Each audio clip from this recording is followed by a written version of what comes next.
போக போக இன்னும் கொஞ்சம் கம்மியாயிட்டே வரும். டேர்னிங்கும் கொஞ்சம் அதிகமாக வரும். நம்ம கொஞ்சம் கேர்ஃபுல்லாக ஓட்டணும். அதனால அதிகமாக கியரை மாற்றுறத விட இருக்கிற கியரில் நம்ம ஓட்டுறது இன்னும் பெஸ்ட்டு. இப்போ நம்ம எக்ஸலரேட்டர் ஸ்டெப் முடிஞ்ச கியரை செகண்டுக்கு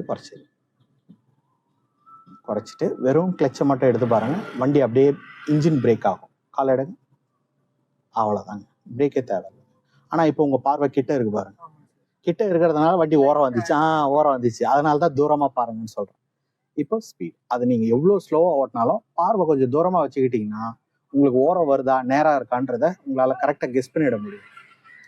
நமக்கு அதிகமாக ஸ்பீட் வேண்டாம், ஏன்னா இன்னொரு வேகத்தடையும் இருக்குது. இப்போ உங்களால் அந்த ஃபால்ட்டெல்லாம் உணர முடியுது இல்லையா? இப்போ இந்த டேர்னிங்கோட எண்டு வரைக்கும் கவனிச்சுட்டே இருக்கும். மேபி